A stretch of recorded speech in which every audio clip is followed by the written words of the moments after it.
नमस्ते। आज हम अगली क्लास शुरू करने जा रहे हैं। इसमें हमने कर्ता, कर्म और क्रिया को पढ़ लिया है। इससे आगे हम पढ़ेंगे वचन। वचन किसे कहते हैं?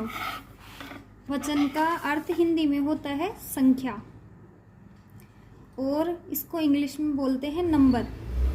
वचन का अर्थ होता है हिंदी में संख्या, और इसको इंग्लिश में बोलते हैं हम नंबर। ये हो जैसे एक वचन, द्विवचन और बहुवचन। इसके तीन रूप होते हैं, तीन प्रकार होते हैं: एक वचन, द्विवचन और बहुवचन। एक वचन यानी होता है एक, द्विवचन यानी होता है दो, बहुवचन यानी होता है जैसे अश्व है, अश्वो, अश्वा। अश्व यानी होता है, अश्व यानी एक घोड़ा, दो घोड़े, और अश्व यानी तीन घोड़े या दो से अधिक जितने भी आएंगे वो सब बहुवचन में आएंगे। विडाल है, विडाल यानी होता है बिल्लाव, विडालो दो बिलाव, और विडालाहा दो से अधिक बहुत सारे बिलाव।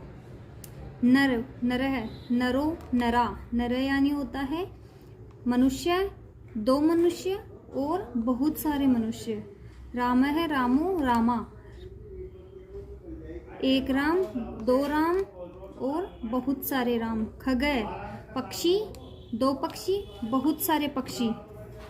इसी प्रकार अब आगे हम देखेंगे लकार। लकार यानी होता है काल। लकार का अर्थ होता है हिंदी में काल। जैसे इंग्लिश में होता है ना टेंस, उसी प्रकार संस्कृत में लकार होता है। हम पहले देखेंगे वर्तमान काल को। लकार में हम पहले देखेंगे वर्तमान काल को। वर्तमान काल को संस्कृत में क्या बोलते हैं हम? लट लकार। लट लकार। और इसको धातु, धातु यानी होती है क्रिया। धातु यानी होती है क्रिया। ये क्रिया होती है ना, इसके लकार में एक वचन, द्विवचन और बहुवचन ऐसे रूप चलते हैं। वर्तमान काल में होता है ता है, ती है, जो भी आते हैं ये सब वर्तमान काल में आते हैं। जैसे हम धातु देखेंगे लिख धातु। लिख धातु का हिंदी होता है लिखना। तो इसके प्रकार कैसे चलेंगे? लिखती, लिखता, लिखंती। चल का होता है चलती, चलता, चलंती। पठ का पठती, पठता, पठंती।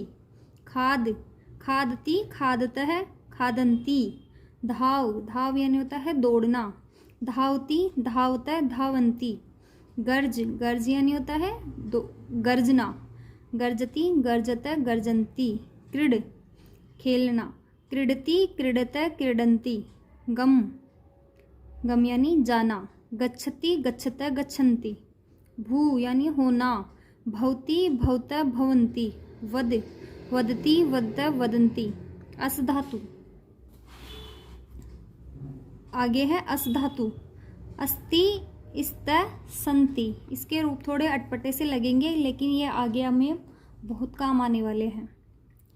इन सब का उपयोग समझ में आ गया। अगर एक वचन होगा तो ये वाला उपयोग में लेंगे, द्विवचन होगा तो ये वाला उपयोग में लेंगे, बहुवचन होगा तो ये वाला उपयोग में लेंगे हम।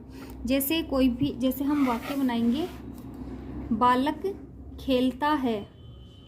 बालक खेलता है तो कैसे करेंगे इसका? बालक है क्रीडति। जैसे इसमें देखो हमने ऊपर लिखा था ना, ये इसमें अश्व, विडाल है, ये शब्द रूप है, ये इनमें आएंगे। ये बालक वगैरह कर्ता जो भी है वो इसमें आता है। तो बालक है, और इसमें जो क्रीडति है ना धातु, वो इसमें आ जाएगी। क्रीडति ये रहा एक वचन। जैसे ये बालक एक है ना, तो एक वचन की ही धातु लगेगी। बालक क्रीडति, बालक खेलता है, एक बालक है। दो बालक खेलते हैं।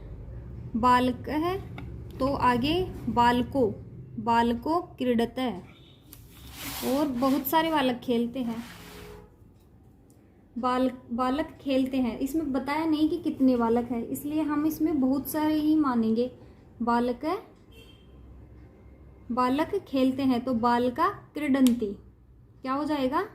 बालका क्रीडंती।